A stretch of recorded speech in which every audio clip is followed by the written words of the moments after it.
11 नं बावखुंग्रि बियाबाव बिटिसि सोरखारनि मोनबा गेरेन्टिनि गासै सा 1621 सुबुंफोरनो चेक रानदों।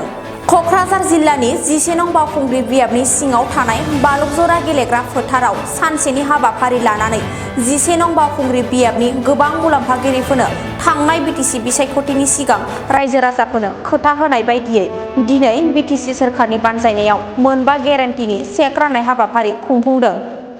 बे हाबाफारियाव गाहाय आलासि महरै बाहागो लाफैयो बिटिसिनि एमएलए धनेस्वर गयारि, एसटि बर्डनि मासिगिरि उमा रानी ब्रह्म, बावखुंग्रि बियाबनि टिसिएलसिसि कमलिसर बर', बिटिसिनि सेक्रेटारि फामि ब्रह्म, कक्राझार जिल्ला बिपिएफ कमिटिनि आफादगिरि दृप्ति प्रसाद ब्रह्म आरो मिरु लाइमोन गांखंनि लेङाइ आफादगिरि प्रहलाद ब्रह्म आरो गुबुन गुबुन बिबानाव थानाय बिपिएफ सोद्रोमाफोर बाहागो लादों।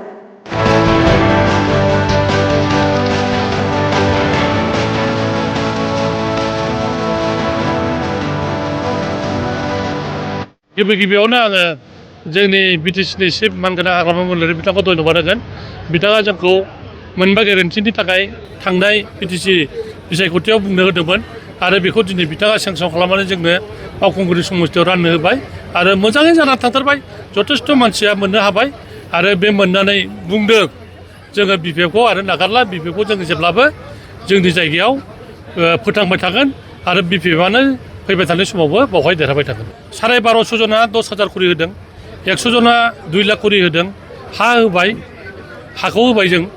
बेनिफ्राय सेल्फ हेल्प ग्रुप 600 650 होबाय, ओमफ्राय बिकलांगनो होबाय, सिनियर सिटिजेननो होबाय। मथा मथि जोङो दिनै 5,000 6,000खौ जों होनो हाबाय आरो फैगौ बोसोरावबो जों होगोन आरो खुनु बेक्तिनो खुनु इयुथनो जों होआबालानो थाया, गासिनोबो होजोबगोन जों। बावखुंग्रि हिसाबै जोंहा दाबो सेन्ट्रेल लेभेलाव रायलायाखै।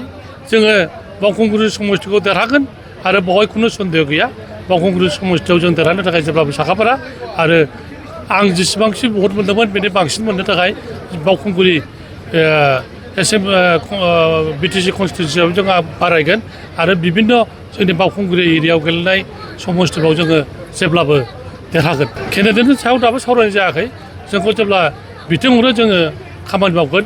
अलरेडि जोंखौ बिपिएफ हिसाबै केम्पेइन खालामनो थाखाय जोंनि मानगोनां चिफ हाग्रामा मन्थ्रि बिथाङा जोंनो गारि हरखाबाय आरो जोङो बेरायबाय थासिगोन। बेरेखा दोलोआथ' जोंनि बावखुंग्रियाव गैखाया आरो नोंसोरो नुगोन कयेक दिननि उनाव जोंनिफ्राय बेरेखा दोलोआ आरो बिपिएफआव हाबजोबसिगोन। मेरला दं, जों प्रग्राम खालामगोन, कयेक दिननि उनाव प्रग्राम खालामगोन आरो गासिखौबो हाबोजोबगोन जों। साफा सानै थागोन राजनितिक हिसाबै, खिन्थु गैला आरो जोंनाव 13-14 हाजार दंमोन नालाय बेखौ जोङो खाख्लाय 6-7 हाजाराव दोनफैगोन।